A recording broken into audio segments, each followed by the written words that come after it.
So I went to the doctor, or rather the emergency room, to get this kidney stone fixed.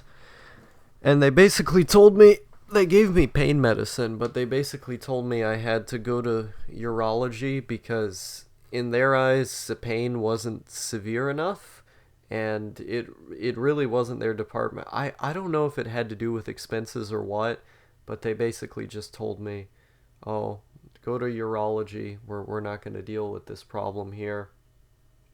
So they referred to me to get an appointment there. So I have to wait until then to get my operation. Um, but medicine for the pain, this and that. Um, Basically, nothing has been happening. Like, I haven't really had ideas for videos. I have the rants that I have to do for this month, and those should be out within the next few days. Well, really, it's just one that someone has requested by this point. Um, but I think I'm in a bit of a creative drought. I don't know if it's as a result of the physical pain or as a result of me not taking in as many ideas. Basically, all I've been doing is just laying in my bed, which isn't very different from all I've been doing for the last 4 or so years. So I don't think that's the cause of me not having ideas for videos. Um, it's weird. Like I remember when I was in Red server, like him and Twisted used to constantly push me to make videos. Where usually I would post a video that day that I wouldn't have even posted otherwise. Like I wouldn't have even got up to make a video that day if it weren't for like Red and Twisted telling me to make something again and again. Like the Why I'll Never Get Married video, straight up that video probably would have never came into existence without them telling me to make more videos. And I know Red doesn't like that video, but I thought it turned out pretty good. I liked that video a lot. um and so I think it's interesting. I think it's interesting, kind of like how there was an era where it was post school, like I had gotten into school, and I was just so depressed that I didn't want to make anything. But I had these two guys who were constantly telling me to make more videos, and so eventually, I don't know if it was out of annoyance or what, or just me wanting to do something for friends. But because they kept asking, I had to do it, and I think I made some decent videos because of them doing that. But it also taught me sort of an interesting skill because I had to I had to also at the same time know how to just make stuff out of thin air, where I would have the inkling or the vague idea of what a topic was, and then I had to stretch it out into a video on the fly. And for what that is as a concept, I think I did pretty well with it during that time. And I've noticed how, like, each couple of month section, sometimes it's like 5 months at the longest, but it seems like there's a couple of months in every section on my channel that has kind of its own arc where I make content either slightly differently, or I'm experimenting more, I'm just talking about different topics. It seems like every few months there's one topic that I want to talk about more than others, and so it ends up getting shoehorned in somehow, or I end up talking about I end up talking about things in a specific way. Like there was a time, and I guess a lot of these videos are shown in my astral projection series because a lot of them didn't get released. But there was a time in the summer, or perhaps no, it was late summer, but there was a time in the summer when I was just laying in my bed in the dark all the time every day, and sometimes I'd be laying on the floor, and then I would just randomly take the camera out and just talk into it. Like a lot of the time I would be so tired that I would be like yawning in the video and stuff, and it's kind of comfy because you get the sense that like I'm falling asleep. That's one of the things I like about no thank yous videos that I think makes them comfy, is that he'll record like these 1 hour videos where through half of the video, he's just yawning and falling asleep. It's great. But if you go back through and you look at, let me find an example here. It's when I did the isolation or something video. I was just laying on my floor, just talking into the camera because I was so tired. And then, before that, I did, or wait, no, perhaps it was after. Was it after? No, it wasn't after, because that was the power outage arc. Where was it? Your body felt just like a backpack. Yeah, the previous month. At that video, I was just laying on my bed, talking about, like, the idea of, I think it was, like, the idea of, like, normie-induced depression. What was it? I remember talking about some kind of problem that normies have with not being able to isolate themselves. It was a strange video. But that video, it was just another video of me laying in my bed, just talking into the phone. Let's see. I don't really know what I'm talking about here. Look, as you all know, I never change my opinion on anything, and this is yet another case of me definitely not changing my opinion on anything. But look at this. Look at how cool this is. Look at how cool. Look at how cool this is. Look at how cool this is. Who wouldn't care about me doxing him? Let's go with her. Look at this. Look at it. Look at it. Look at what's in front of you. See, you can scroll over and you can see the time, the exact time that a message was posted. You can see all this stuff. You can, what else you can do? You can do Google Translate. You can do this. I don't know what this is. You can notes. That's there. It's so good. You don't understand. You don't understand how good this is. This is actually kind of cool. The only thing that I wish I could get as a plugin on Discord is to make, like, the profile pictures disappear and just have everything be text. But, I mean, this looks pretty cool. It's certainly an improvement to what Discord was. And I don't know why I didn't add these better Discord plugins sooner. I have this thing here where it basically makes the servers look like channels instead of showing the icons for the server, and it makes it feel more organized and stuff. You can put like a background on there and things like that. It's okay. It makes the site more usable and durable. I prefer it. Honestly, I think I hate the Discord app more than anything. But that's just because I use the phone. Discord on the computer isn't so bad if you just put in like add-ons. Like here, on Discord here, I have what is it? Some kind of plugin that's supposed to make it to where they can't track you. And I don't know how well it works or if it actually works, but it's made by this guy who's made a number of other pretty effective plugins where it's like, do not track Discord.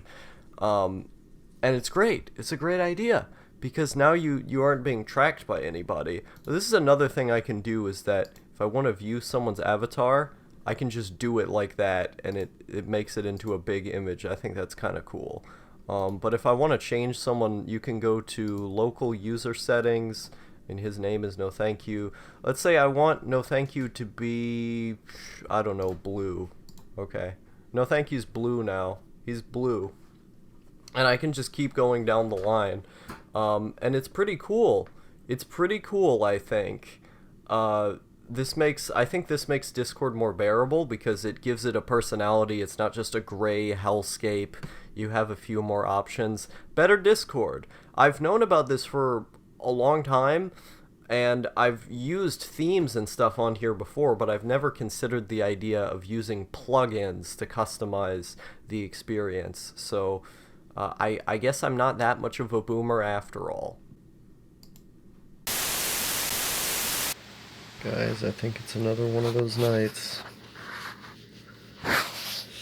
It is another one of those nights. It's currently 4:53 a.m. and I have not been able to get to sleep. This is a recurring trend for me. It seems that it's getting worse. I thought I had my sleep schedule fixed. No, 1 month ago. 1 month ago I did that video. I fixed my sleep schedule, guys. I fixed it. It's amazing. And I started going outside more and getting more sun, and I like getting sun every now and again. I prefer my dark room. I prefer the insomniac hours, but I like getting sun every now and again. The point of that video was about the idea that it's easier to have a consistent sleep schedule when you're getting sun and stuff. And that's not untrue. But I found that the kind of normie activity that I had to engage in at the time that video was made. Actually, let me go back and look at exactly when that video was made, because it was actually 2 months ago. It was this video right here. I fixed my sleep schedule, question mark, exclamation point. Now when that video was made, it said what did I even say in the video? I don't even remember. Let me click on it, get a sense of what I was saying. But when I made this video, I tried to, it seems like the magical solution was just living a more active lifestyle. This isn't even true, because I'm having the same problem now. It's, just go to the gym, bro. Just magical solution, active lifestyle. Just go to the gym, bro. It's not even true. When I went to, when I lived in Maine, I was exhausted. I had to walk every day. I had all this physical labor that I had to do. I had to walk every day for sometimes miles. I was exhausted. And yet, just live a more active lifestyle, bro. What the fuck am I talking about? And in this video, I started living a little bit more active and everything. So that was what it was. But I had to do more of this normie stuff, interact with people more and this and that. And this is where I said, I tried everything. That's the part where I say that. I tried everything with, and I do the fucking condescending little, hand motion. And so, I thought I fixed it. I had I wasn't sleeping at exactly the same time every day, but I was waking up more or less around the same time every day. But this, soon after this video was made, soon after this video was made, it started to kind of disprove itself. So I'll show you what I'm talking about here. We go more down on the channel. Wow, these 4 walls has almost 1.3k views. It's pretty cool. So after this video was made, I made a couple other ones here. Actually, this video, I remember I could not sleep when I made this video. So when was this rant made? Let me check. 10 dislikes. So this was September 19th. So about 18 days after this video was made. So in about 18 days, and I think my sleep schedule actually started to get a little bit more inconsistent pretty soon after, but this video I was stuck late at night trying to get to sleep, and that's the reason why I did the rant, was because I just needed something to do, and also I was late on it. But yeah, so this video, for a couple weeks, I had a kind of consistent sleep schedule. I was sleeping at around the same time. I was waking up at around the same time. Sometimes there'd be a couple hours apart, but it would be about the same time. So this video was only really relevant for a couple of weeks. I don't know what it was in those couple of weeks that I didn't live any more active then than I did now. I didn't go out in the sun any more then than I did now. I did those things, but um, so this is like the anomaly on the channel. I don't know what that's about because like I've been going to school and everything, and wow, I didn't realize I'd made so many videos in like the last month. But I I've been going to school and everything, and somehow it's like my experience is just reverted to what it was before, where or really what it's been for pretty much my entire life, is that I'll try to sleep at nighttime and I'll end up laying there for hours and hours and hours trying to get to sleep, and by the time I have to wake up the next morning, it's I only got a couple hours of sleep, and then I come home and then it's the same thing again. Even though I should be dead tired by that point, I just can't sleep. I was dead tired when I had to do all that physical movement. I was dead tired when I was basically being tortured with physical movement at certain points in Maine and in other places. I was dead tired when I was doing exercise and this and that. And yet, my sleep schedule still has the same problems, and it still had the same problems. So, I'm trying to figure out, like, why was that time a statistical anomaly? Why was that like the little glimmer of time where I wasn't having as much sleep problems? I was a little bit, I wasn't a little bit happier then. I was a lot happier then. Um, I just spent, I went outside and stuff, but it was never for like socially pressing events. I talked to a few people, but I was just playing video games at the time, and I just did things that interest me. I was watching a lot of videos and listening to a lot of podcasts. It was nicer. It was a nicer time then. And I had my sleep schedule way more consistent then than it is now. And it's ironic because in the recovering of a failed NEAT video, I said what I said in that video was that I needed a schedule. And oh my god, my Why I'll Never Get Married video has almost 700 views. Oh boy. But what was it? Yeah, recovery of a failed NEAT. This video. Uh, I love how I just like randomly look different depending on what the video is. Um, but but yeah, so in this video, I tried to say that that a schedule was doing better and this and that. Whereas Yoshika Miyako left this one. When the insanity of freedom is too much to handle, guidance and scheduling can be comforting to some. And then I33O says self-improvement, cringe, and blue pill based. Um, so so yeah, um, so that's what he said, is that the insanity of freedom is too much to handle. And I think that was basically the experience that I had, was that I needed a schedule to some extent to allow myself to feel like I was accomplishing something. But I've had schedules with stuff before, namely, if you go down further enough on my channel, I need to start doing the Japanese videos again.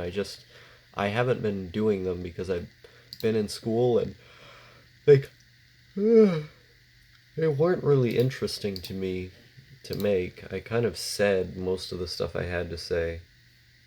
These videos, yeah, I'm showing you the schedule that I have. See, this was the schedule that I used to study Japanese for these Japanese videos, and I had it on my wall right there, and I would study Japanese each day using that.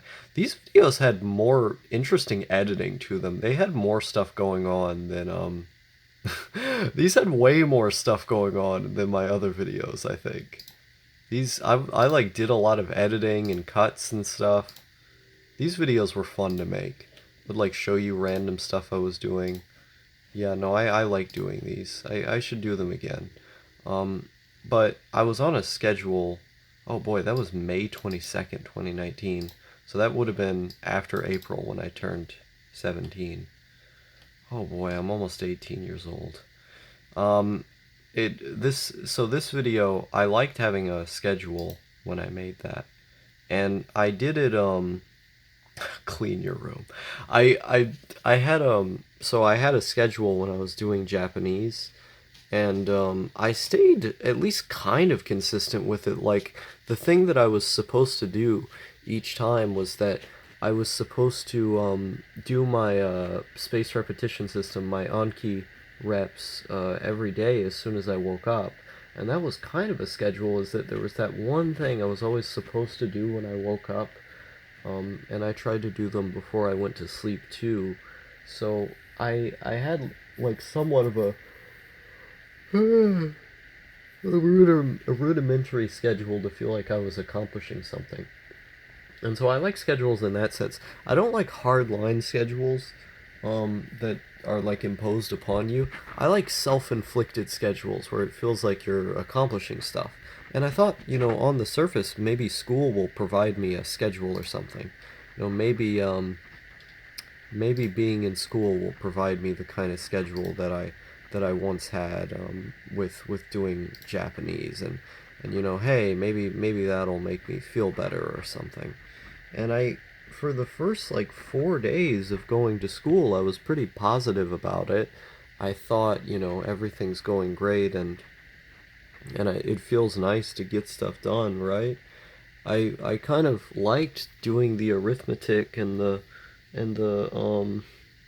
I guess certain parts of language arts. Most of them I thought were pretty boring, but I like doing the arithmetic, which I didn't realize before. I never knew I liked doing math, but I I'm being forced to go to that environment every day, that you must wake up at this time, and then not getting enough sleep, first of all, made it just horrendous. Like, I thought, okay, if I live a more active lifestyle and if I'm on a schedule, I'll be happier, because that's what you're supposed to do, right? That's the bro science. That's what you're told all the time. And at first, for like a week, I thought it would work. At first, for like 2 weeks, I thought my sleep schedule was fixed. And so it's like, it's this constant cycle of, I get 2 weeks of, oh, I'm kind of a normie now, so everything must be fixed, right? And then 2 weeks later, something goes wrong, and I end up feeling the same way I felt for my entire goddamn life. I don't. It's not a mood thing. It's an getting overly optimistic about what's going on thing. Um, I know. I know that I like schedules of some form. I know that I like going out in the sun every now and again, just to film stuff, or to go out for a walk. I much prefer night walking. I think night walking is much nicer. I prefer being in the room, having the curtain closed and this and that. But I I really wanted it to be true. I really wanted it to be true for me to be able to function in the real world, for my sleep schedule to last more than just a week or two, 3 weeks. I wanted it to last more than that. I wanted to not be, paralyzed, where I'm just laying hours and hours trying to get to sleep and I can't. And no matter how much work I do, no matter how much I move, same goddamn pattern.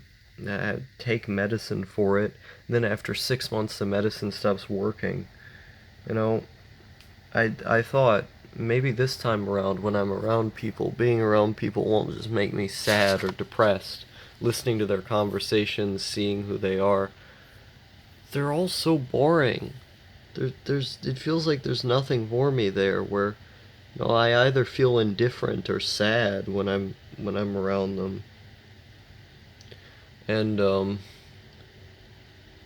when I'm forced onto this kind of schedule that I can't have be self-imposed, to do work that I don't find individually satisfying, then what's the point of it?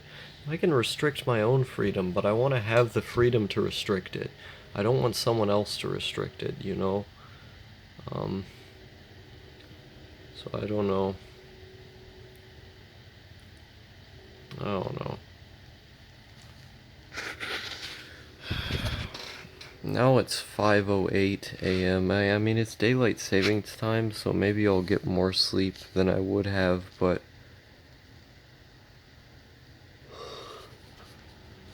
I can't sleep.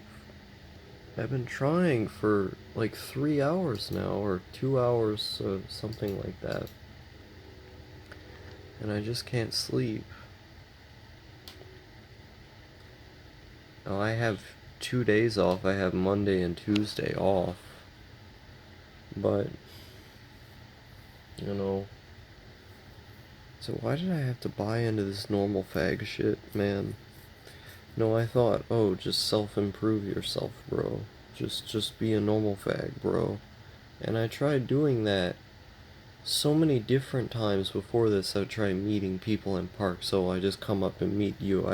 I tried doing the volunteer work.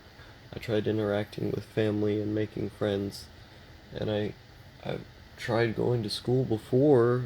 I thought, well, maybe this time when I go it'll be different. You know, maybe this time my head'll just adjust itself or something. I don't want to do it, man. This shit isn't for me. There are certain things in this world that just aren't for people like us. And, I'm gonna try to get to sleep again. So Red has been saying quite a lot lately that my videos only talk about isolation and only talk about not being able to feel emotions very strongly. And so what I did was I looked through all of my videos in the past year and I counted up how many of them either tangentially mentioned that, like mentioned it a little bit, or how many of them talked about it explicitly. And I realized the vast majority of these videos don't even touch on that subject. I don't really know where he gets this idea. Like, this video I just put out, Depressing Thanksgiving Vlog, I don't even talk about that once in the video. I talk about, like, the slave trade, and I talk about not having any money, and all kinds of I don't talk about that at all in this video.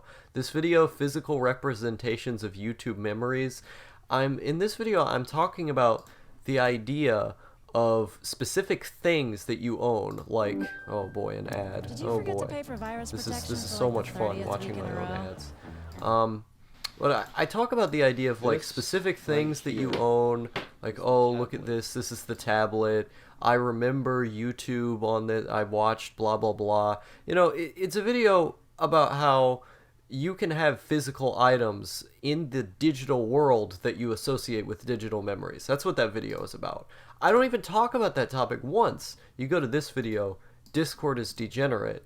I mean, I guess you could kind of look. We all know this IRC as like an is miles video, better from Discord. It's like, oh, in just blah, about blah, every blah. way. I don't like but you people, blah, blah, blah. you people, I'm I don't talking to say you, that I'm in talking the to you, and I'm video, talking to you. but I all guess of you could say that the people video will is not kind migrate of to about that IRC in a way. because it's too I'm just difficult to explaining use. why Even with Hex I don't Chat, like even the with structure Hex of Chat Discord, that saves the and BNC, why I so you don't don't like have the to UI, like the manually way that make Discord your looks. specific IRC server that you're it's kind using, of a meme the account video. that Like, you're a lot of using, the stuff I save say the in there isn't meant to be taken logs quite after literally. I'm and exaggerating go a through lot and of do the my commands. opinions. In No, fact, no, no. Hex in the Chat, later part it's of the right video, there. I actually Easy, acknowledge relatively that my easy at opinions least. are You can do it. exaggerated. You can put it on your computer. It works. It and, works. like, you it don't is have my to be real an opinion that I hate insane, Discord, but the autistic, video is kind of a antsy meme. person Like, like the video me is kind who of a uses joke video. ERC Like, through you can tell Sigwin because by I the don't have a music that I Linux terminal, use, who you just can tell, really wants. Wait a minute. You can tell how. Wait a minute. How loud? Let me check this real quick. Wait, I'm not able to check this, am I? Fuck, I think I may have just fucked up the entire video. Anyway, so you can tell by the kind of music that I use, you can tell by the memes that I use that this video is not meant to be taken seriously. I don't even think I talk about it in this, like, 3-hour live stream, because I went back. I'm serious here. I did it in 2x speed, but I went back through this video, this 3-hour live stream, And I don't even talk about it in here. Like, I talk about my kidney stone, and I talk about the idea of not experiencing very many emotions towards that specific thing, but I don't talk about it in general.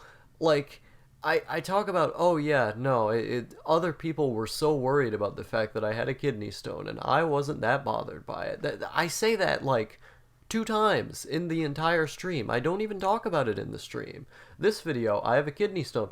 I don't even talk about it once. It's just a video talking about my experience with the kidney stone.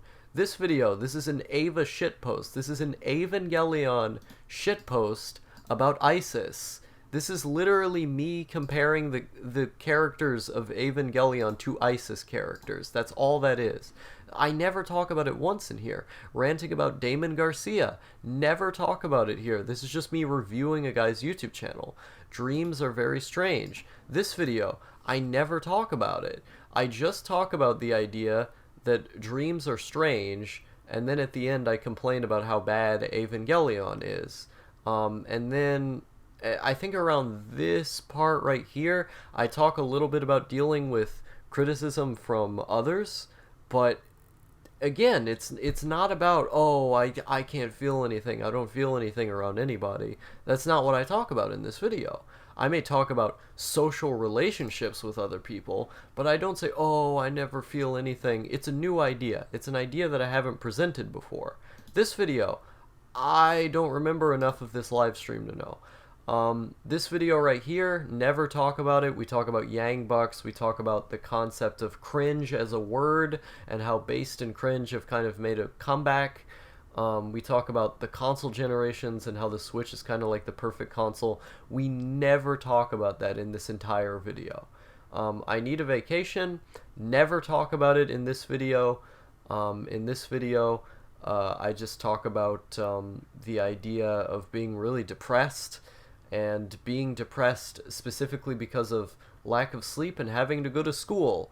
Now, I do have like 2 or 3 videos talking about hating school, but I do it from a different angle every time, and I'm going to get to that later. So this video is not repetitive either. This video, I've never said any of this stuff. See, this video right here, it's got unique editing. It's got, like, the whole video's unique. Like, the whole way I edited this video is different from my other videos. Like, there's all kinds of little editing things I go on and do in here. So, like, you can't say this video is just, oh, dude, I'm so isolated. I'm isolated all the time, bro. That's the only thing I talk about. No, I talk about the idea of wanting to be obscure on YouTube, wanting to keep the masses out.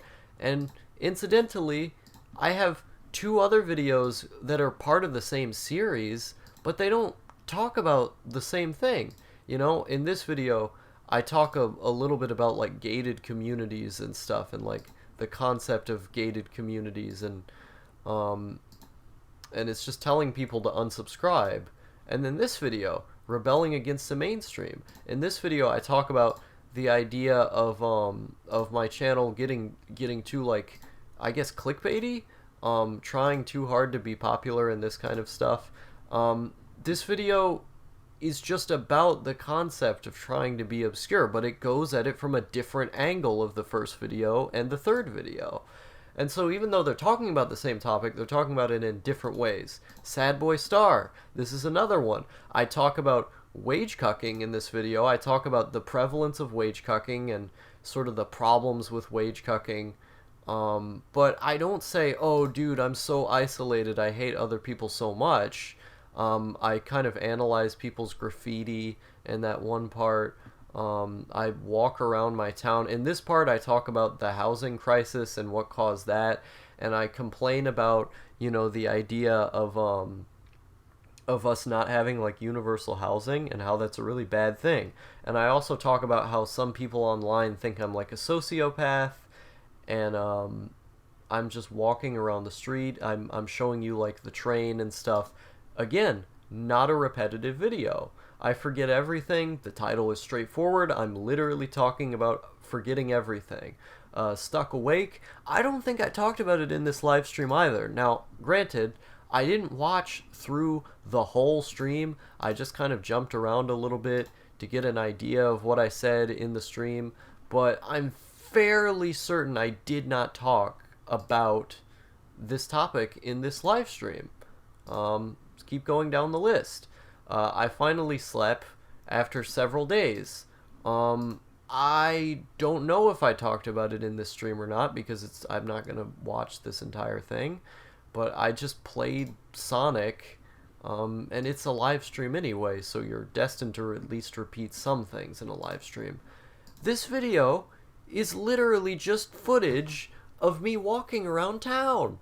At the first part, I talk about the normal fag Chad differentiation, and I talk about why we use the term normal fag instead of normie, which is, incidentally, that's a topic that Red has talked about many times on his channel, not in just one video. He can accuse me of being repetitive, but I've heard him talk about that multiple times on his channel, just so you know. But, you know, so you look through here, and, like, most of this video is just, like, the narrative of it is I went for a walk, and you see me do a walk. Like, that's it.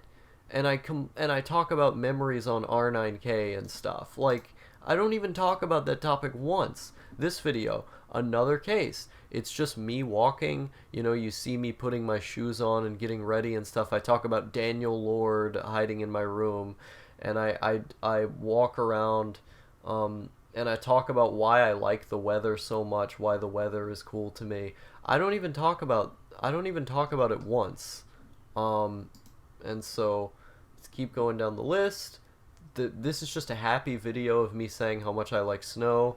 I want out. This is just a video of me talking about how I've never wanted to be a normie and how school is like messing that up.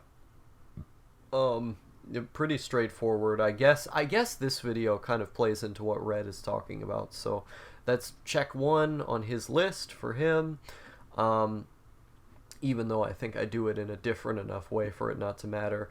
YouTube 3x3 addendum. This video is just me talking about channels I like. Our channels are not special. This is just a video of me talking about the importance of being humble on YouTube. Again, it doesn't meet the criteria he set. How I experience hallucinations, title straightforward, I just talk about my hallucinations. Doesn't go within the criteria he set. Japanese NEETs don't have anhedonia.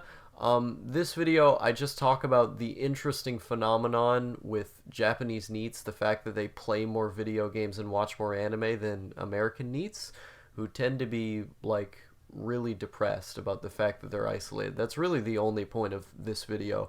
At the end of the video, I do say that I relate more to the Japanese NEETs in not having anhedonia, but I say it at like the last 30 seconds of the video. The entire video is just about Japanese NEETs. Why I gave up on politics, I don't talk about it a single time in this video. I just say why I gave up on politics. And also I talk about why the world ending is a bit beautiful in a way. Human behavior patterns are disgusting. This video, I just talk about why sex is gross. I mean, I guess that's repetitive. I've talked about why sex is gross in other videos before, but I feel like the new viewers on my channel might not know my arguments to that.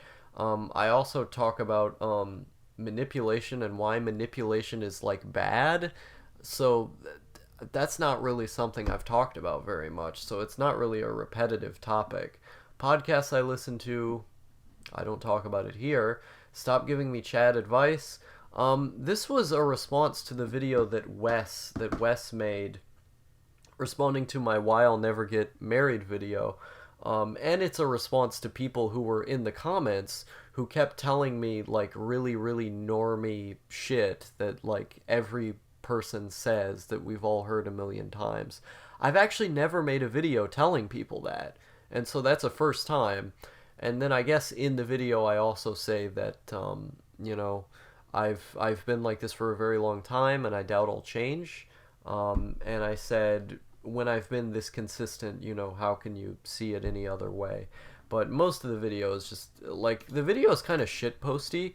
Like, the fact that I would call the video "Stop Giving Me Chad Advice" is a little bit mimetic. Like, it's not meant to be taken super seriously. That's the thing about my videos, is that you know, a number of them are serious, but a lot of them aren't. Like look at the way this video is edited. Do you think this is a serious video? I edit this like a shit post, you know? Like, this is silly. This is literally silly. And that's the thing, is that my videos don't have this like super self-serious edge. They're kind of being a little bit of a meme. Like, just to go back to this one, like, there's a reason why I put so many of these like funny images in the videos, or the reason why I sometimes edit them in a weird way and have kind of weird jokes, have kind of weird titles, is because that's part of the joke. It's part of not taking it seriously. Like what I said in this Our YouTube Channels Aren't Special video, is you can't, you know, you have to be humble. And part of that is being able to be a part of the joke. Like, you make a point, you make a serious point that people can understand and they can get where you're coming from, but at the same time, you can laugh at yourself and you can kind of make the spectacle of you the joke of the video. And that's part of how these are structured. Like, Star Goes Outside. This video's obviously a joke. Like, I'm yelling at cars and stuff. I'm, like, screaming at the cars that are going by, fuck you, fuck this. Like, it's just a video of me screaming outside. This video's obviously a joke. But at the same time, it has the comfy vibes of, you know, being able to go outside and you can see what the outside looks like there. But it's in the middle of a rainstorm. And so that's part of the irony of the video, is that I'm trying to make this, like, fun, comfy video in a fucking rainstorm where I'm, like, blowing around and screaming at people and stuff. It's part of the joke. Why I'll Never Get Married. This is turning out to be one of the most popular videos on my channel. I think that's a little bit bizarre. Like, look at this. 900 views and 40 likes. I don't know what I did here, but see, look at this. 56 comments. Oh my goodness. Look at this. Just go to the gym, bro. 15 likes. But let's see. Chad with 7 likes. But so this video did pretty well. A lot of people really liked this video. And it's just me kind of summing up in one video all of the reasons why I wouldn't want to get married. And explaining it. Just explaining every single reason why I wouldn't want a relationship. Now, I did give some caveats here. Like, if I had like a Daniel Lord hiding in my room kind of relationship going on where you just subsist off of one person and get to live in Japan, I would consider doing that. Probably not, though, just because I don't like interacting with people. But if I were given that option, I would, you know, that would be the most likely scenario in which I got married. So the title is a little bit clickbaity. It's not 100% honest, but it's like, you know, 85% honest. I'd never get married. The only time in which I would is in a situation like that, and even that I probably wouldn't. So this video just sums up every single reason. I just give every single reason.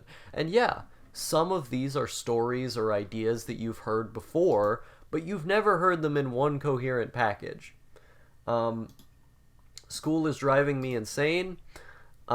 This video, I talk about the emotional breakdown element. This actually has more likes than the Why I'll Never Get Married video, even though it has less views. This video, I talk about kind of the emotional component of going to school. I don't think it's that different. Like, how is that much different than any other video where I, you know, where I'm just upset? It's just an upset video. It's basically what that is. Years Without Privacy, I just tell the story of not having a door. It's a story time video. What do you want from me? The time I almost got neat bucks, again, it's another story time video. I'm just telling a story. Zombie Star, this is like a compilation of random clips I recorded in the summer. I don't talk about it there. I'm just depressed in the video, I think. 16 Factors Test, I inevitably talk about isolation in this video because it's a fucking personality test, dude. School is Hell. I talk about it in this video because I'm telling you why I dislike school. That's the topic. But I only talk about that for like 5 minutes in the video. The majority of the video is me telling you the structural problems with school and why I hate school. Incel camaraderie, this video is just me talking about the idea of being friends with people who you disagree with. And I use suzerain children as an example. I don't want to have to rewatch all of Astral Projection 3. I talk about a lot of things in this video. Like, this video is 3 hours long. Like, there's an insane amount of shit that I talk about in this video. I know I talked about what Red is complaining about at one point in here. I wonder how much watch time this video has. Who actually finished this video? I think Wes is probably the only person who finished this video. If you finished this video, comment down below. But I talk about so many things in that video that, like, there's so many topics. This video, I don't think I really talk about it either. This one, I think this one's a little bit more creative in its editing because, you know, you see, I jump in the camera and then the camera does a transition. Yeah, and then you get that. And like it does the little music and I'm doing like the subtitles in the beginning. So there's some kind of creative editing here. Like this isn't just like a normal video. I'm putting in a little bit more work in it. Like, look at this shit. Look at this. Like, yeah, it's a compilation of old vlogs that I did during summer that I never uploaded, but I didn't just upload the old vlogs. I put more work into them. I gave them a bit more of a visual flair to make the videos interesting. And so, yes, I'm pretty sure, fairly certain that I don't talk about it in this video either. The internet is better than real life. Okay, I can see what you mean there. Masked anime robot, confusing state of being an observer rather than a participant. I guess you could say I talk about it in at least these two videos. And the internet is better than real life. I talk about the idea of liking essay conversations more. Let's see, handwritten letters. It's just talking about why I like handwritten letters. How long have I been going? Jesus Christ. I'm going to be here all day. This is like, look at how many videos I've gone through, and we're only at 1 month ago. Oh, why was the past so great? I just talk about why I like old technology. This is another stream. I'm not going through this. Freedom Tunes. I just say why I disagree with this channel. It doesn't talk about isolation though. It's just a politics video. Why I don't do podcasts. I just explain how I don't think I could do well in a group dynamic podcast. I mean, it's pretty similar to these other two videos, but I talk about it from a different angle. I talk about why I don't do podcasts. In Masked Anime Robot, I talk about how I wear a mask. Bit different. Being an observer, I talk about what it feels like to observe things. So these all touch on like a similar realm of idea, but they're different. International mediocrity, I just talk about red pill shit. This is a red pill video. It's so it doesn't really have anything to do with isolation. It's about international red pill stuff. Recovery of a failed NEET. This lasted like 3 days. This video means nothing. The Chad worshipping needs to stop. This video is funny. It's like me like outside just like screaming about Chads. This video is hilarious. Yeah, it has nothing to do with what Red said. So history marches forward. This is just a 44-minute inspirational rant. This is an inspirational rant video. That's all that is. God damn, look at how many videos I've made praising Red's channel. Loving or hating people. Let's see, this video. There's so many of these. Do you people get the point already? There are still 4 walls. I don't talk about it at all in this video. I don't talk about it at all in these videos. Okay, in this video I talk about it, but I don't talk about it in any of these. I don't talk about it in this one. I don't talk about it in this one. I don't talk about it in this one or this one or this one or this one. Okay, I talk about it here a little bit. I don't talk about it in this one or this one. This is actually an inspirational rant for Red that I made for Red to get him to start making YouTube videos. Look at how well that's been doing for me. This video's not about it. This video's not about it. This video's not about it. Neither is this one or this one or this one or this one or this one or this one or this one or this one or this one or this one or this one or this one or this one. And I can keep going down the list like that. But if we did that, we would be here all day. And I'm trying to tell you coherently that most of these videos are not what Red says that they're about. And so fuck him, he's wrong. I was thinking of this idea, like, are we just not creative enough? Are we just not creating enough new ideas? In the, deep, dark anime sphere that, people like me fall into. And it's an interesting question, right? Whoa.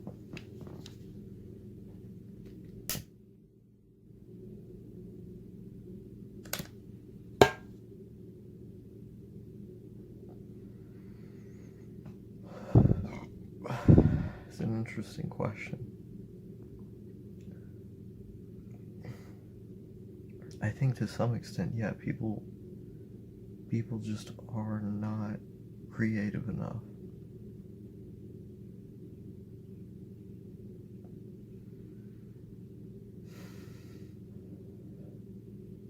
That's why, Digi in 2017 used to feel new and fresh. Just because he was saying things about relatively new concepts from unique angles. All those concepts are established now, and there's not really anything new that's showing up, or at least not that's being pointed out.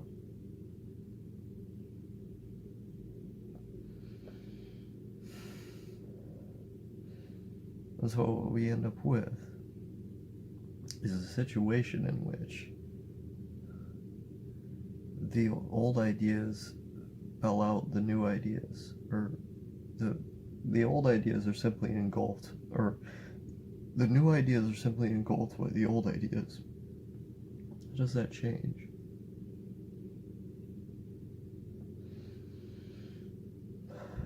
And it got me to thinking a lot about, how do ideas form in the first place? Unique ones, rather. And I think there needs to be a degree of isolation from other influences in order to have a truly unique idea. Not to say that you can't get an amalgam of influences and make a unique idea, but you need to be off in your own world, sort of experiencing your own madness day by day. And then the real things, provide inspiration for what you would ultimately create.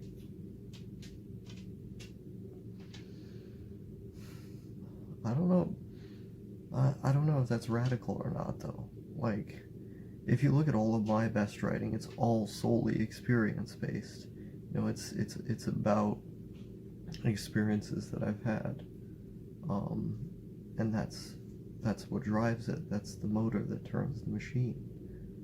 But if you need, if you're going to make that kind of writing, you need new experiences. And I think experiences are the easiest way to find the feelings of those quote-unquote new perspectives on phenomena, because experiences can always change.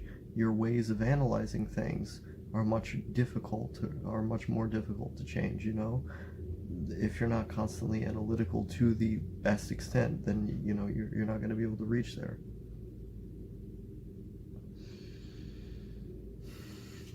So you become interesting through having interesting experiences rather than ideas. Of course, you can tie mid-level ideas to them, which is what I do a lot.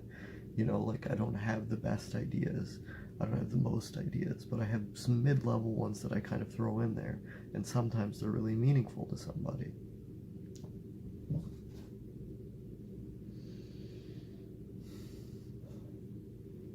But that's about it, you know? You're sort of forced between the two. You either get really good at analyzing and seeing things from a new perspective, or a perspective that hasn't been quite touched before, with your writing holding, you know, a set of influences that make it unique in its own right, characteristics, that kind of thing.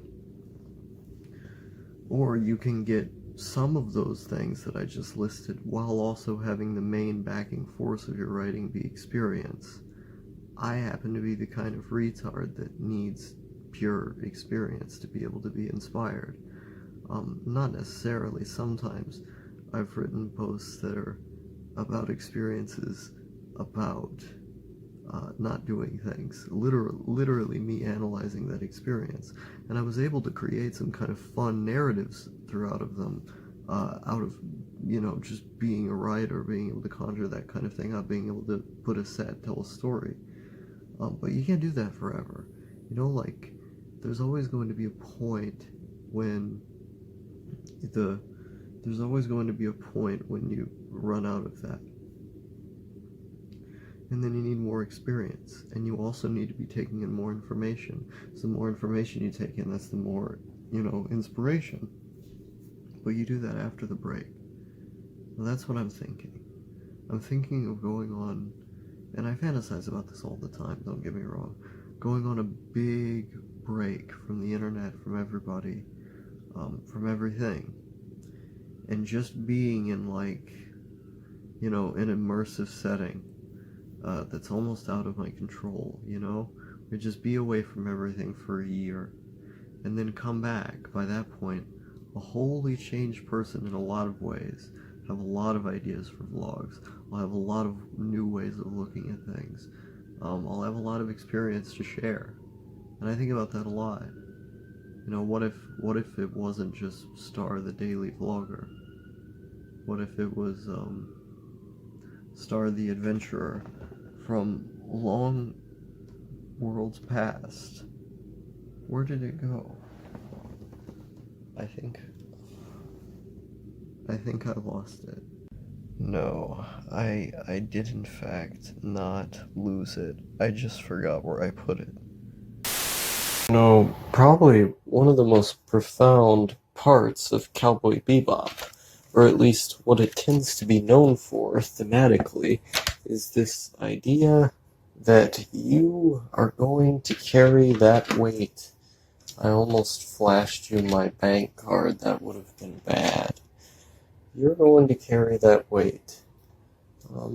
That as time passes, what inevitably comes along with the passage of time is also the experiences that you have, and those experiences, many of them good, many of them bad, are going to change as time passes. And as, of course, they change, as you sort of have to grip with the reality that things have changed, you're probably going to feel pretty bad about that, you know? Like, you have to go through your whole life remembering the way that things were at another point, and that no matter what you can do, you can't get things back to being that way. And it's sort of a universal thing that, you know, everyone is going to experience to one degree or another, you know, some more. Does this work? I don't think this works. The question is whether or not I want to cook my laptop. I don't think this works.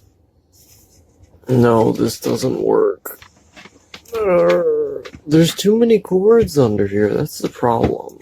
There's a problem, man. Do I... Like... This fan is really hot.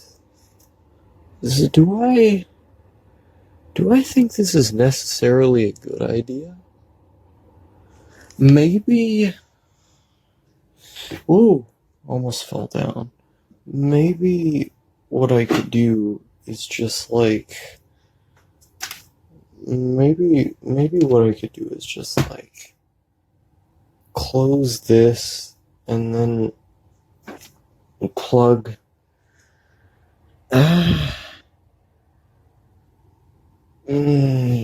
This is too much effort. Okay, let me try and explain my reasoning here. So, you can't really watch TV, in my room without moving that chair. So there's two monitors. Well, there's the one over there, and then there's the one over there. And my laptop, the place where my laptop sits, covers up the space for the monitor. If I had a keyboard that I could plug into it, its own keyboard, I could leave it closed, just sitting right there, and have it plugged into my monitor. I'd have to do some finagling to get the HDMI from, back there, from out from under the floor, but, that's not too hard. I plug the HDMI in, and I can watch TV. Granted, it's on a smaller screen, but I can watch TV from my bed, I would do it over there, but, this, this I don't really have anything to plug into that TV. I have the Wii.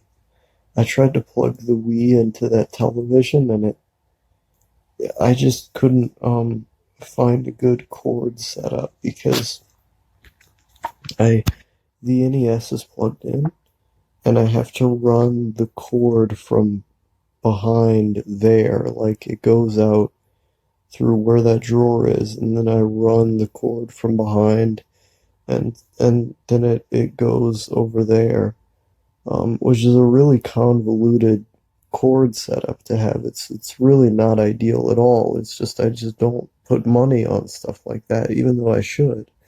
So I tried to plug the Wii up and set the Wii up, and then realized that there's no ideal way to set up the cords. Like, there's this big power brick involved, and there's all these other external cords that are involved. And there's no ideal way to do it.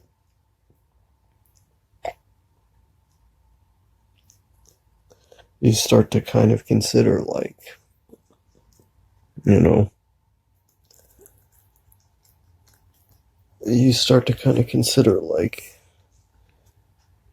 like I want to watch TV, I want to be able to watch TV from the comfort of my own bed, because I miss doing that. Around this time last year, April, March, around this time, I was watching, I was watching a lot of anime, and a lot of good anime were coming out around that time too. I was watching a lot of anime, just on my monitor. Uh, and then I got this chair. This chair was gifted to us. It was a gift, it was given to us. And that's great and everything. But I don't want to have to move the chair, every single time I want to watch something. I don't want to have to move the chair, like over there. Because for one, it's an eyesore, and it's going to distract me the whole time. If I didn't move the chair over there, it's going to distract me the whole time, So really the only option, in my mind, is to plug the is to plug the laptop into that monitor. And then that monitor is the way that I watch TV, laying from bed. And I generally prefer laying in bed watching stuff. It's a much more calming kind of experience. Like you're much more you're much more soothed in that kind of environment. I don't like watching in a chair as much. I like couches. I like couches, fun, fun, fun, in the fluffy chair. What is it? What is it? Pull up the herb, wolf down the beer. I don't remember the lyric. Hi, I'm your video DJ. Yeah, you know the one. You know the one.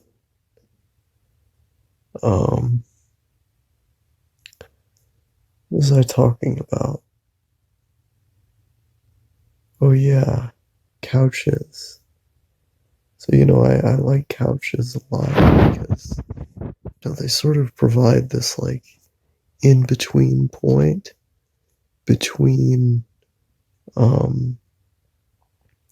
they sort of provide this in between point between, what is it called, between laying down in bed and sitting in a chair. That's what I wanted to say. Yeah, they sort of provide this in between point between laying down in bed and just sitting in a chair. So I really wanna, if in my ideal setup, get like some kind of couch I can put here, like in the little bit of space I haven't taken up, put like a couch here, and then get my cord situation fixed with that TV first and foremost, but get like a big TV, and maybe I'd move this one to put it like near closer to over here, but get like a big, because I wouldn't want the couch to cover up the door, but get like a big TV that I could view laying down at that side of the bed, or that I could view laying or sitting in a couch.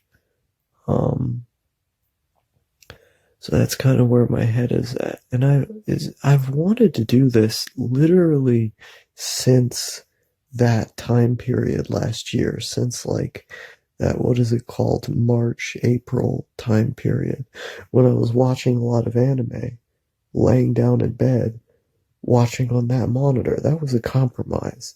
That I liked doing that, but that was a compromise in and of itself. Watching on this monitor is an ultra compromise, and I can't even do it anymore because of my vent. I don't want to cover up my vent, first and foremost, because I need the hot air. And I don't want to fry my computer by putting it on top of the vent. And I already find it annoying to have to put the computer under the desk and then have to move the computer again. Like when I want to use Tails on that computer through the live USB, Tails, I have to pick it up from under my desk and then put it on the desk and then open it up again. And that's all really annoying. I don't like having to put in that much effort.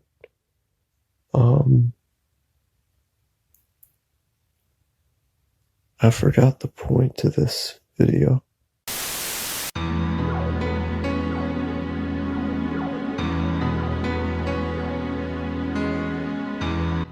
One of those kinds of days again. I've just been I've been thinking pretty much the whole day about the idea of leaving the country, leaving the internet for a period of either 1 or 2 years, preferably 2, and then coming back, a wholly changed person, a new star. And it's pretty much impossible for me to do this with the kind of money that, I would have at any point in the future, but it's one that I think about all the time. Because, I look at who I am, the person that I am now, and I feel like I just need a hard reset to be more interesting, or to come back with a renewed perspective on things. Because it's sort of like, I have one foot in the past, one eye looking at the past, and then, one in the present, where I'm never quite viewing things, as they're happening right now. It's sort of filtered through the lens of how things used to be, and it's not nearly as bad as this problem once was, but I feel like, in order to completely take the problem head on, I'd have to have more experiences, I'd have to leave for a while, and then, come back a different person, and then have tons and tons of new stories to tell, a whole new perspective for an audience who, hasn't seen me in forever. I think it would be good. I think it would be good to get away from the internet for that long, to be gone for quite some time, and then come back. I think it would be an improvement over the way things are right now, because, I go on Discord, and I can't help myself but get into constant misunderstandings. It's not like I get into arguments with people, that usually doesn't happen, but I've gotten so frustrated with language recently, because there'll be an idea I want to express, or something I want to explain, and I just won't know how to put it into words, and I'll become not frustrated with the other person per se, or with their interpretation of what I'm saying, become frustrated with myself for not being able to word the idea correctly, because it's no fault of theirs, the fact that they don't understand it means that I'm not explaining it well enough, and so I sort of see it as a failure of communication on one end. But also, one of the problems I run into with talking to people is that, it always feels like communication is inherently flawed. There's some level of distance between everyone, and even though we're translating our thoughts into language, and we're using the most effective language that we think we can, they're never quite accurate, your thoughts are never going to be fully what they were originally.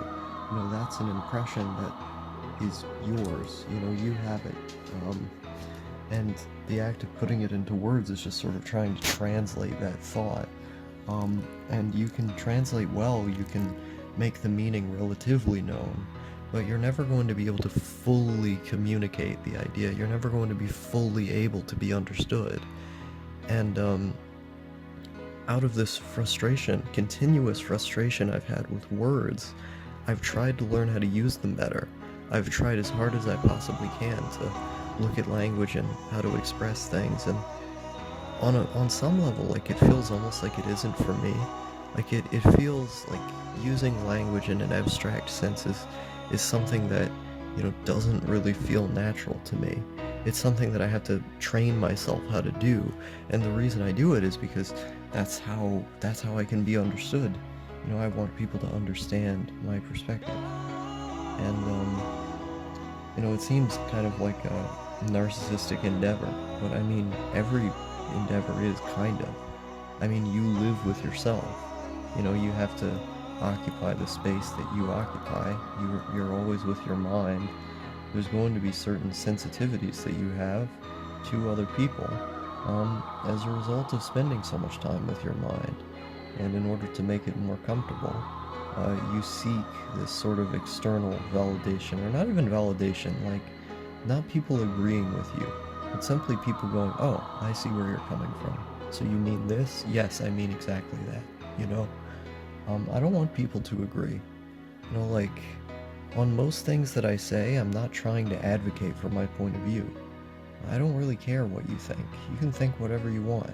There's a couple key issues that I hold morally that I would like people to move a couple inches on and come to my side, but I understand why they wouldn't. You know, most of those things are just like making the world easier for me. Like, I think if everyone had this mindset of trying to understand other people, the world would be a lot easier, especially for me, because I'm such a weird guy that, like, I put more emphasis on the importance of being understood because I've been othered by so many people. You know, I've always been an outlier. I was bullied a lot. And so out of, you know, being so socially isolated, I sort of seeked understanding as a way out of it. And being able to communicate myself in words as a way of making myself more appealing to other people. Because I wasn't going to move an inch on a lot of the things about myself, or a lot of the things that I believed. Now, there are certain things that have been the same about me for over 10 years even. I'm not kidding. And I don't think a lot of those things are going to change anytime soon. And I always saw fault in other people for not getting where I was coming from, then fault in myself for feeling that way. And that's probably why I continued to get bullied, was because, you know, I would be arrogant about what I believed. But, you know, other people would have eventually came around to the consensus. I didn't. I chose not to, because I believed what I believed. And I was who I was. It wasn't even just a matter of beliefs, it was just a matter of being who you are. I didn't want to compromise that in order to impress other people. Of course, I did get into a people-pleasing period, or I got into a somewhat people-pleasing period, where I was kind of putting on masks more often. But I think that was more for like a direct goal. Like, I had goals in mind that I did that for, but regardless, I don't want to get too much into the nuances of that. Basically, the point I'm making is that language is very flawed, and because I've been othered by society, I sort of seeked to try and use it better, as a way of being charismatic and influencing people. You know, that kind of thing. I freaked him out with that. He doesn't like the sound effects. What was I going on about? Yeah, basically, language is very flawed. Certain ideas are never going to be, well, all ideas are never going to be communicated fully to their fullest possible extent. If you look at my art, like the written videos, you know, like the laundromats are cool is a good example of one, or these four walls is a good example of one, poetry is cool, there are still four walls, those story-centric written videos that are scripted and written, they're just stories that I was telling. Like, I have analytical points that I make in them, but the tenor of the writing, the way that the writing is written, is to sort of guide you through my thought process, and to make you feel the emotions that I feel through emotive wording, through placing certain words in certain places, through using certain music, certain footage, speaking in a certain way. You know, the goal is to bring you onto a journey, to make you feel the things that I'm feeling through wording, not to necessarily explain to you how I'm feeling sheerly through words, because I lack the capacity to do so. I'm simply not able to do that. But I've realized that, you know, the most impactful explanation that I can give to be understood is actually to just make you experience my feelings through the writing. And that's how I write, you know, like, I tell stories. I'm a storyteller. That's how I make people understand me, is through telling stories, not just through making points. And it's just sort of born out of who I am. And sometimes I do that really well. Other times, I completely fall flat on my face, and I'm trying to explain things in a way that's less than ideal. I'm getting chills now for some reason. It's funny, like, the other day I felt like I had a fever. Felt like I had a fever, but I got chills in the same day. And I'm kind of getting chills a little bit now. Jeez.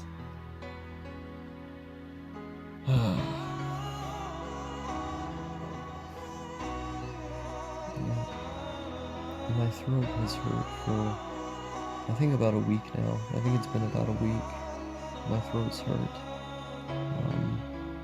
Not fun. Not fun to have your throat hurt all the time. I was sick for like one day. Like, I want to say it was like it was a while ago. It was like earlier this month. I was sick for one day.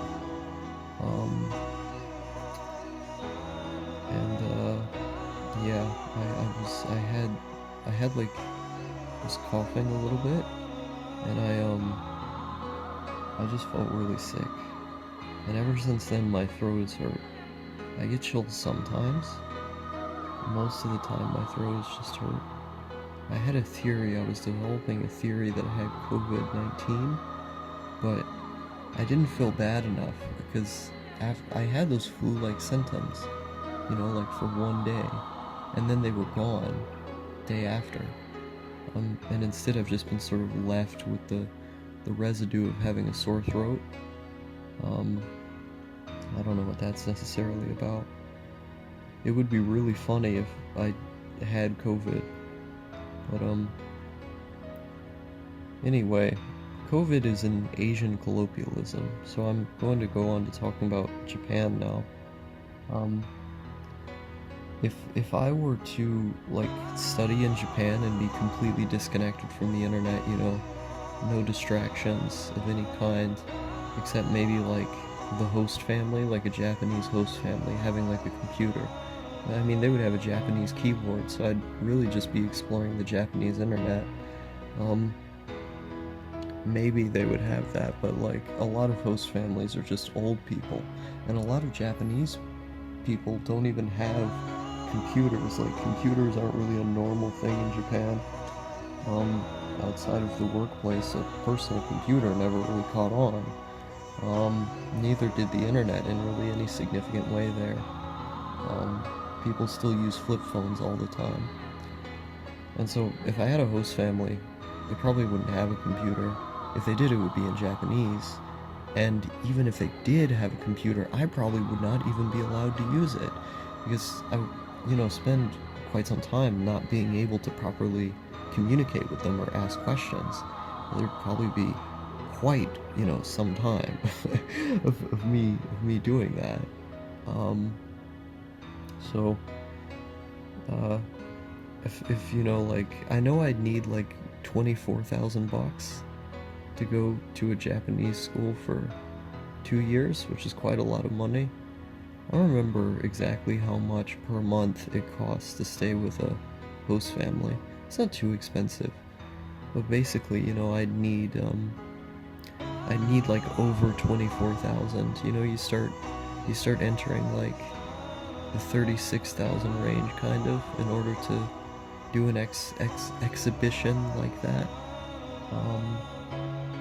And that's a lot of money. My original plan was to go to New York. It was to go to New York and get a job there. I was going to live in the homeless shelter that I went to when I ran away from home in December 2018.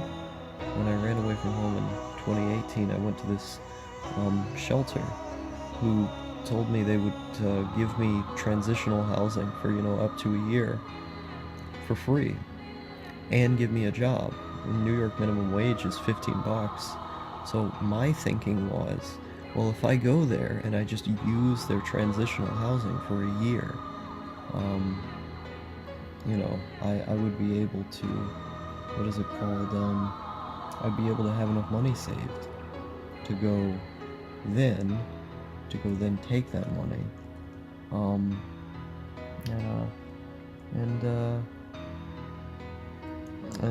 go to Japan. I'd have to take out a loan though. I'd have the initial capital to be able to take out a loan, but I would be able to take out a loan. It's like at that point I really don't care. It's like, what are they gonna do? Garnish me? Yeah, I'll have to pay garnishment for a long ass time. I don't care. I'll go to another country, get a daft visa, go to the Netherlands. Huh, you can't get me. I'm in the Netherlands now. Fuck you. Debt doesn't travel that way. It literally doesn't. I found that out, that if you go to another country, they just can't go after you for debt. Fucking sick, dude.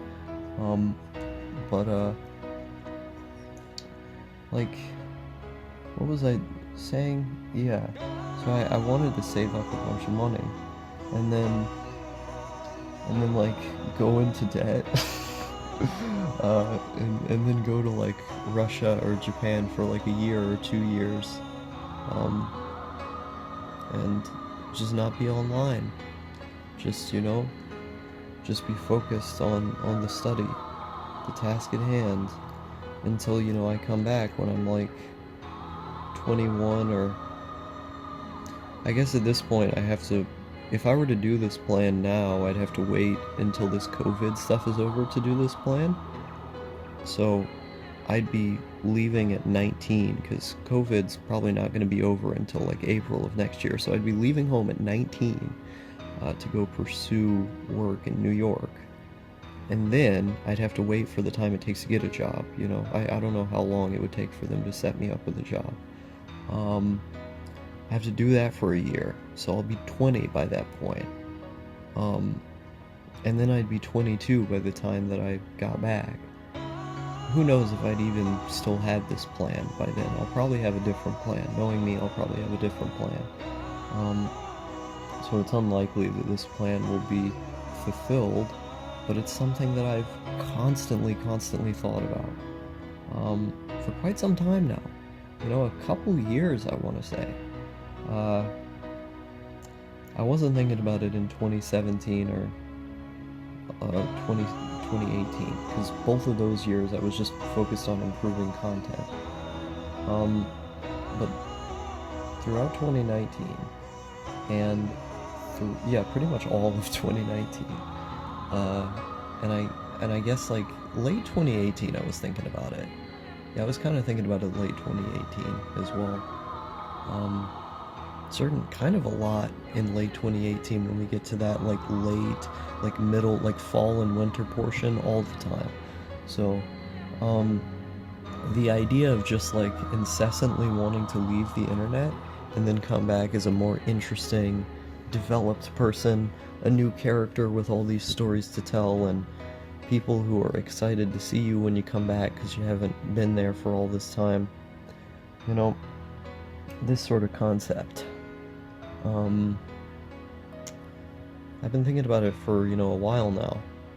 As for, like, just leaving the country in general, Jesus Christ. I've wanted to live in another country since I was 8 years old. I said I didn't want to live in America. A lot of things happened when I was 8 years old. I wonder why that is. Maybe I should just analyze the year I was 8 years old.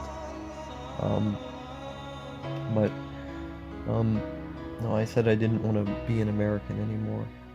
That I just wasn't interested in that. So ever since then, it'll be 10 years pretty soon. Woo! 2 weeks from now. No, not 2 weeks, 12 days. 12 days from now.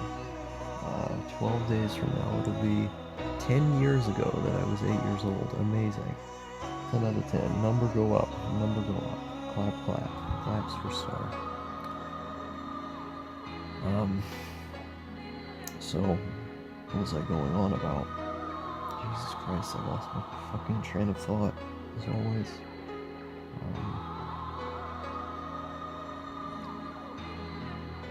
Shit. I don't remember what it was. Oh yeah. So I wanted to leave the country for a long time. That's been incredibly consistent. That's not going away. I know that. As for these continuous obsessive feelings of wanting to be away from the internet.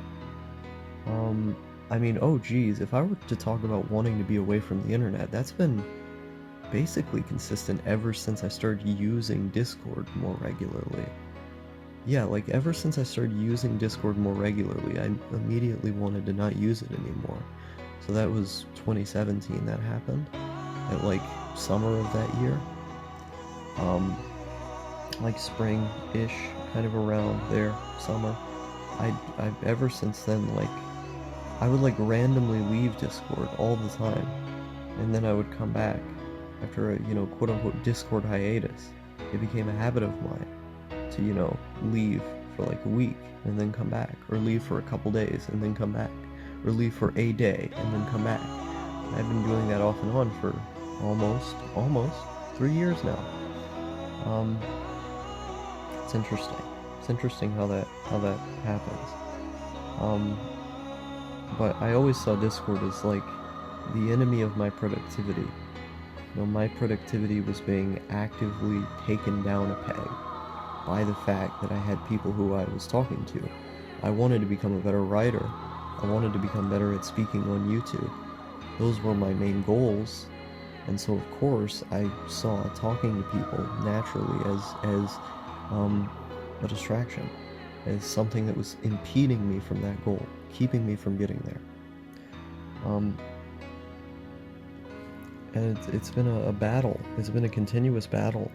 And that was part of my thinking for the longest time, is that if I could just be forced into a situation where I don't have a PC, where I'm forced to do one task and be focused on that task and get really good at that task, and there's no way that I can be distracted, no way that I can have other people to talk to. I can become really, really good at that task in a shorter span of time. I don't know, I guess my general infatuation with isolation, being alone, doing things by myself, comes from the fact that you don't get hurt as easily that way. It's the good old hedgehog's dilemma, is that through interacting with other people, you naturally are going to lead yourself into situations where there are misunderstandings, and those misunderstandings cause conflicts. They cause emotional, friends leaving you and stuff, general distress, anxiety, all kinds of things. There's all kinds of negatives associated with talking with other people, all kinds. And I'd like to believe, the message of Ava, that if you just embrace those connections in spite of everything, then life can be pretty good. I'd like to believe that. And I know on some level that is true. But it doesn't take away the pain in the moment. The pain in the moment of being there with someone and just desperately not knowing what's going on or knowing how to explain. And that can be really scary. Human connections in general, there's all these problems that arise, like randomly getting romantic feelings for a longtime friend of yours. How does that happen? What? Why is that a thing? You feel painful. I mean, I'm pretty good about that. I don't tend to care very long. It takes me a couple days to get over somebody. It's pretty easy. I'm not Yoshika Miyako Red, where he literally ends up making, videos about his ex a month after he broke up with her. It's dude, what is going on, dude? Come on, calm down. Stop being so pathetic. I'm able to get over people in a couple days. But anyway, that's painful nonetheless. Having to wait a couple days to get over it is painful nonetheless. Other problems. What other problems arise? There's plenty of them. I can't think of too many off the top of my head. But yeah, all kinds of things can potentially happen. And it's painful, scary. It's easier just to be alone. That's the easy way out. You want to take the easy way out? It's easier to be alone. But it's also tremendously hard once you get, Discord addiction and stuff. It's easier though. If I had a lot more money, I think I'd probably spend a lot more time alone. Because, I could like buy drugs and stuff. I could buy video games. I could buy books. It's totally occupied all the time occupied. A more ideal viewing situation for anime. I mean, I've been watching anime anyway. That's the great thing. I've been watching anime anyway. Just sitting in my chair. I don't give a fuck. I don't give a fuck. I don't give a fuck. I don't give a fuck. I don't give a fuck. He's really not reacting to this bit. I don't think he cares. It's a nice dog. But, yeah, like, he's made it through, 4 episodes of Izetta the Last Witch. Good show so far. It's a 6 out of 10 war story. Just, very clear-cut, good guy, bad guy situation. I appreciate that it's seemingly based off of World War II. So they called the evil empire that they're fighting against Germania. And then there's Britannia. This like part of the Allies. Very on the nose. Japan seems to do this with World War II a lot in their shows. Is that they'll show you like an exact map of Europe and have the evil country be dead center where Germany is, but they'll give Germany a different name. And they'll use the aesthetics of Nazis anyway. I don't know why they do that. I think it's pretty funny. Yeah. What was I going on about? I don't really remember what it was. Oh yeah, I've been watching more shows than normal. I'm gonna jinx it because I said it in a video. Fuck you, Star, for always doing that. No, I'll be fine. But yeah, like, if I had more media to consume, I'd probably be fine with being alone more often. Like, when I was playing Metro Last Light on my Switch, like, that game was taking up, a couple hours of my day at once. I did the same thing with Saints Row 3 when I played through Saints Row 3. I would play that game for, several hours of the day. It just wasn't on Discord. They got the 4th game coming out now, or it did come out on the Switch. They put it there, and I want to play that because I generally like the series. But I had to put quite a bit of money towards bills, food, that I got through ad revenue. It's a saving grace that ad revenue is around because, like, ad revenue allows me to pay for more of the, like, daily life stuff, kind of. And then I would just use Patreon. Some of my Patreon, at least. Other times, like, all of it, but sometimes,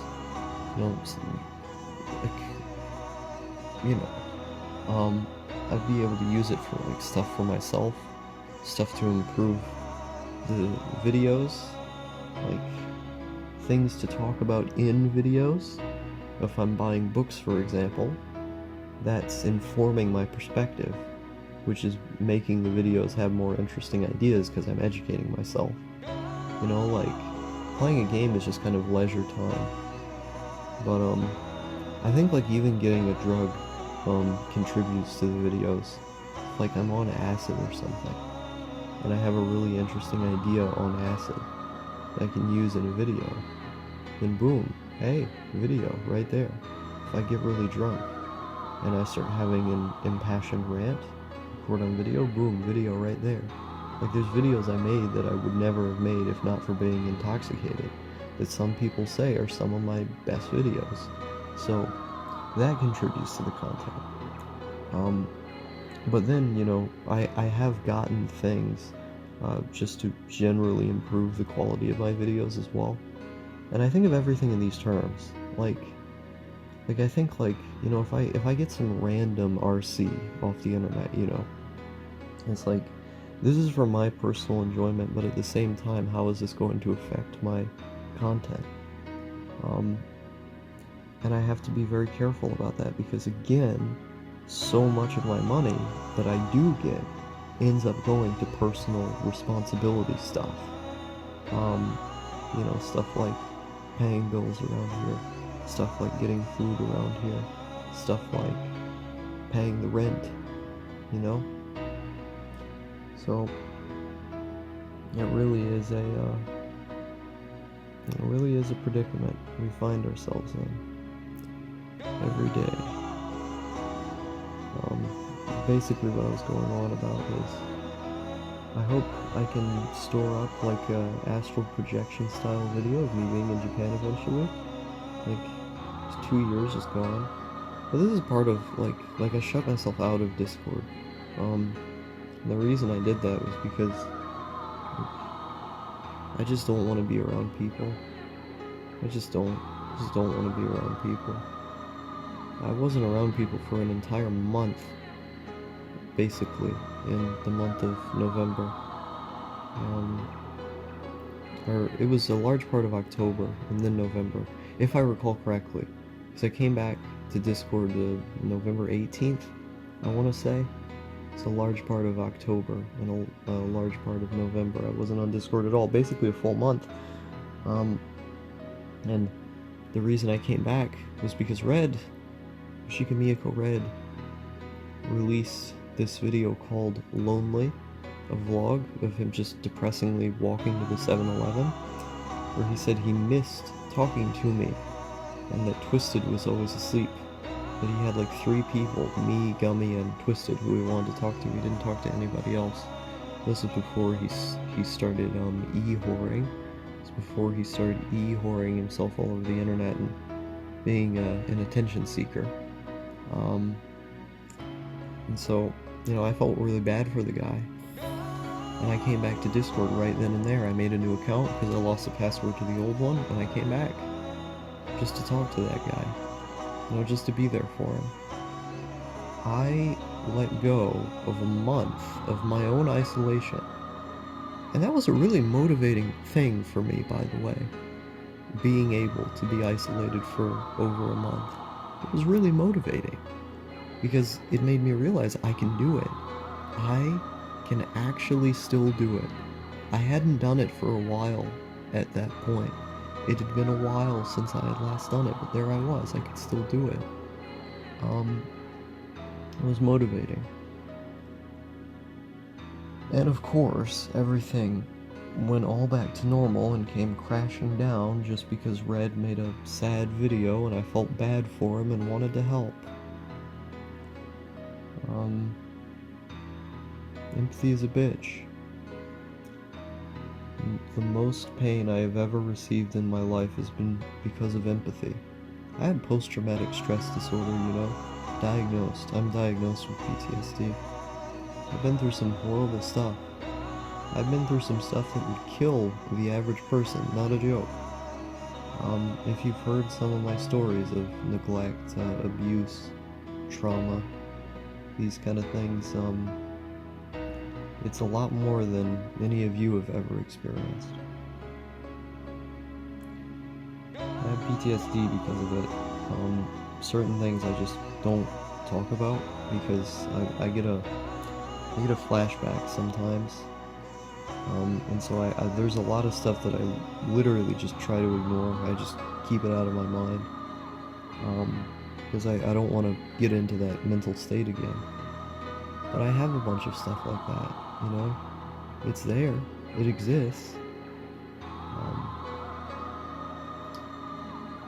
And you think some of the stories I've told are horrible and scary, terrifying, abusive. Hold my beer. Hold my beer, friend. You don't even know half of it. So, I've been through a lot. And, empathy, more than anything else, consistently seems to keep getting me into trouble. I feel pain when someone I care about is hurt. When I can't help someone I care about. I want to help them, and I feel bad because there's nothing I can do. I may not even mention it. I may not even mention it, that I feel that way about them. Because I don't want them to feel bad. I'll just say, you know, something to the effect of, well, you know, it's his decisions, blah blah blah. You know, some sort of kind of neutral position to take. Better soon. People are right. Here for you. Kind of thing. I don't think I say it enough. It's one of the things I kick myself in the teeth for, is not saying it enough. But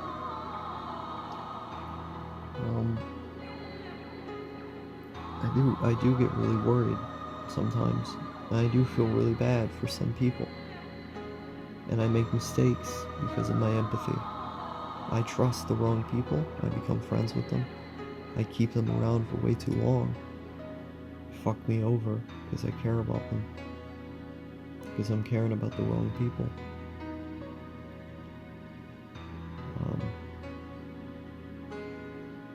It is what it is.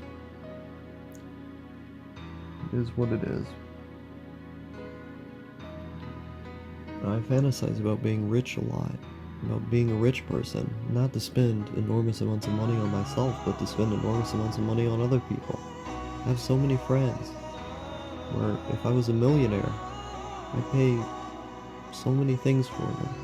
Rent money? Done. You need a place to live? I'll give you a place to live if you don't want to pay for that place. No one I know would ever have to worry about losing a meal anymore because I would be their friend. I think about that a lot. I have a lot of friends that are in that kind of pain. And it isn't me trying to be narcissistic by saying this, because this channel has an audience of no people. And this video is probably too damn long for me to ever put on the main channel. I doubt any of you are actually going to reach this point of the video anyway. It's really just for me. That's what most of these secret channels are. They really are just for me. I make these videos because I need a way to decompress. I need a way to put my thoughts into words. I need a release from having those thoughts. Because not everyone you tell these things to are going to be receptive to them. Someone who I consider to be one of my best friends, no one who watches this channel, they're not subscribed.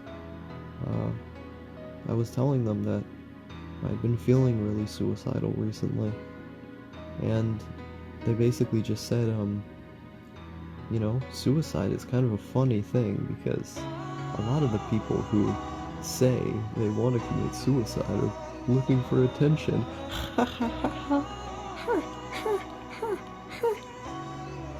Funny. Very funny.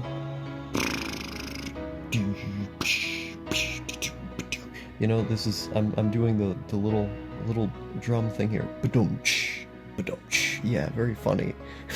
Very funny. What an interesting analytical point you just made there. And, you know, they went on to top it by saying, you know, I think all these people who are attempting suicide or who are talking about it, you know, if they're failing at it or if they're not able to get it done, I don't think they really wanted to commit suicide. This is me like hammering the drum as hard as I can. Haha, so funny. It's so funny, dude. It's so fucking funny. It's really, really, really funny. Hilarious. I'm laughing so hard right now. Are you laughing? Are you laughing? He's laughing. Even he's laughing. He's got a smile on his face. So funny. Funny. And that's what they told me. That's what they told me when I told them I wanted to kill myself. That I'm seeking attention, and that it's none of my feelings are genuine. That's just an amazing thing to tell someone. Amazing thing to tell someone. My feelings aren't real, and I should just kill myself if I'm being honest about it, right? You know, it's kind of insincere to not kill yourself, dude. What the fuck? What the fuck? How do you say something like that? to someone who's supposed to be one of your best friends. Wow. Amazing. Amazing. Amazing, amazing, amazing, amazing, amazing. So, no, people problems. I have a lot of people problems. People problems. I have a lot of them. I think that's what I'll call this video, people problem. That's why these channels exist. For one, give me something to do, because if I am going to be alone more often, and I've been in a continual process of trying to be alone more often, I'm gonna need to occupy my time more, and one of the ways to do that is to make really long videos, because for the length of the video that you're talking, at least, that time has been occupied. 1 more hour through the day to get through, till the next day when we start up all over again, avoiding the people problems. My Discord password I changed. I wrote it down. The email, I literally threw away the email associated with that account. I cannot get into that email anymore. Don't have the password for it. Lots of amazing things coming down the pike, I suppose. It's like, if I ever lost that piece of paper, I know where it is. I have it in a hidden place. It would be so funny if I forgot where the piece of paper was one day. Like, I just forgot where it was, and I wanted to get back into my account after like a week of withdrawal. And I try to get back into my account after a week of withdrawal. And I just can't find the piece of paper, so I end up not doing it and trying to find a more creative way of occupying my time. That would be so funny. I know where it is. I don't think I'm gonna forget. But that's the MO. ATM. Anything else? Any last words? Regrets? Goodbyes? Compassionate moment speech? No? Alright, buddy. I love you too.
I have the greatest skills of any human being to cut lemons with one hand. Just you wait. Actually, I have to use 2 hands. And I just have to hold the camera in an increasingly retarded way. Okay, we did it. This is good. This is good content right here. I'm doing it. I'm doing it, guys. This is what I do every time I drink Coke, by the way. I never drink Coke with just like the straight up soda. I always have to add lemon juice to it, or else it tastes gross to me. I mean, I like Pepsi, but even Pepsi I think is kind of gross. Cherry Pepsi is good, but if I drink Coke, I always have to add fucking lemon juice to it. I have no idea why. Is it the taste? It couldn't be the taste because I actually really love the taste once lemon juice is added to it. It's just like this weird combination that I'm forced to have, that I'm compelled to have. Like you'd think that just by adding some, just by adding some lemon juice to it, it would be like moderately better, like, okay, I can drink this now. But no, it becomes great. It becomes a great drink the moment the lemon juice is added to it, which compels me to believe that there's some larger force at work here. There's something here that I just simply don't understand. I don't know what that is. There's got to be something higher powered. There's got to be something higher powered about Coke that I just don't understand. Maybe it's the force of the universe, I'm not sure, but every time I drink it, just normal, I don't think it's very good. But if it's good whilst lemon juice is within it, right? If it's good when you add lemon juice, then it has to be better than I'm giving it credit for. I don't know how that's possible, but I know it's true. And like, how else would the equation make sense? How could this drink possibly taste so good with lemon juice in it if it's only, if it's only good with lemon juice in it? Like, you'd think that would only be like a moderate update. Like, it would be like, okay, tweak around the edges, it's fine now. But no, it tastes great. So what am I missing? What am I missing when I drink it raw? Am I missing anything? Am I just being pedantic? I'm not sure. Ugh. Boy, okay.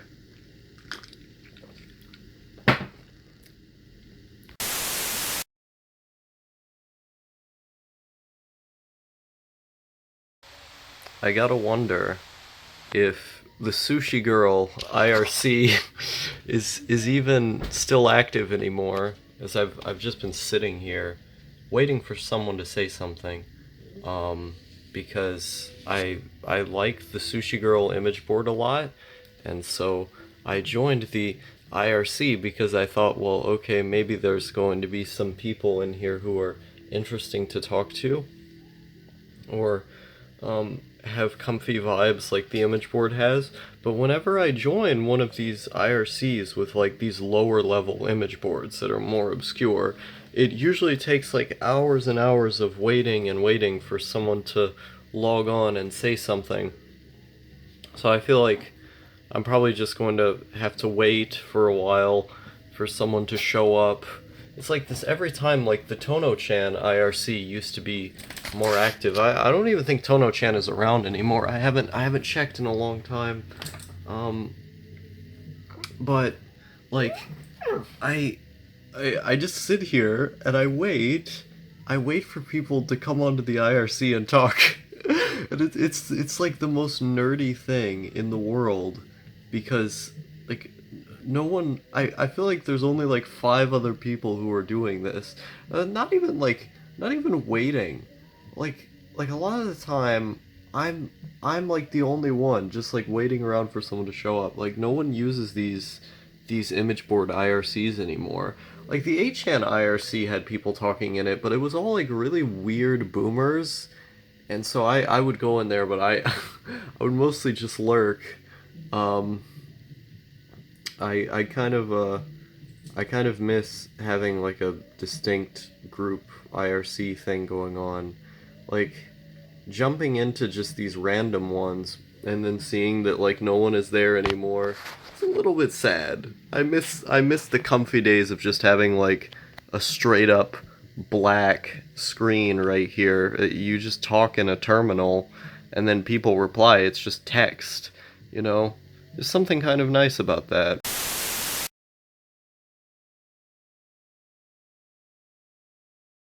Probably one of the most strange things about myself is my complete and utter infatuation with consumerism, consuming things, buying stuff, surrounding myself with specific brands that I find to be pleasing for one reason or another. I'm very enthralled by packaging. recently I've become obsessed with this Sprite cranberry, and no one really seems to understand why. But there's something about seeing a Sprite in a red can. It says Sprite cranberry on it. It isn't just how it tastes. I wouldn't have even tried to drink it without the packaging looking the way it does. But there's just something really special about that. And then I go online and I find these anime memes where it has, want a Sprite cranberry with all the different anime girls on it. And you find increasingly more creative variants of the meme as you continue going down the pike. And it's great. It's like everyone just collectively knows that there's something about this drink. Sure, it might have started with the meme of saying, want a Sprite cranberry, because that's what's on the commercial, but it wouldn't be memed to that extent, it wouldn't spread that much without there being something intrinsically, aesthetically pleasing about at least the packaging and the brand itself. And I find that endlessly fascinating. I really do. There's certain things like this, old drinks from like the 90s and 2000s that were briefly revived that I had kept up with quite heavily, like Crystal Pepsi, and then the other one was Surge. I remember being very deeply interested in Surge, and then like a year later, it got a revival. I don't know if Surge is still being produced and sold, but for a while there it was revived, and it's a great drink. Really terrible for just about every part of your body, especially for me as someone who is probably going to have long-term kidney stone problems, but it is a very special drink nonetheless. It's like Mountain Dew, but cooler. And there's something about seeing that. There's something about seeing a Surge can. Seeing a Surge can and just having the look of it feel nice. The brand of it be enticing. That you hear the name and you see the commercials that are tied to it, and you just feel kind of good inside. That the thing that you're paying for represents, I don't know, whatever it is that the advertisers wanted it to represent. And I find that bizarre, because I think when most people consume something, they don't really think of the overall essence behind it, where the difference between a consumerist and someone who just is a consumer is what they're consuming and why. Where with a consumer, the reason they consume something is primarily because it tastes good, or primarily because it's fun. Reasons like that, practical reasons. And I look at myself, and the thing that immediately motivates me to consume it in the first place has to do with the essence surrounding it, where many of my favorite game consoles, for instance, aren't my favorites just because they have games on them that I like, but I immediately thought they would be my favorites upon looking at them due to things like graphical style, box art, the overall essence of the system, the type of games that were produced for it, the controllers, the brand, its place in history at the time, and the kind of emotions that something like that would evoke. That is a deeply consumerist mentality, because it has more to do with what the brand and its contents signify more than it does the actual content. But the content is still important. That's the thing, is that I still enjoy things on that basis, but it isn't the first thing that I look to. It is in certain cases, but oftentimes I find myself thinking about the overall body of work rather than what in individual piece of something is, like taste or enjoyment or something like that, where for me the enjoyment is the essence. I like to surround myself with specific brands, manufactured authenticity, creating a world of sorts in which all of the things that I own in some way represent a unique quirk of mine. Like, for instance, if I only drink Sprite Cranberry, and I post memes that have the Sprite Cranberry thing on them all the time, which I do, or if I like only drink some other drink, if I only play a certain game console, or if that one's just my favorite that I talk about all the time, and I have the room set up in a way. I have the room set up in a way that represents that, where all aspects of my life are sort of tailored around trying to find, does this make sense? I really don't think this makes sense.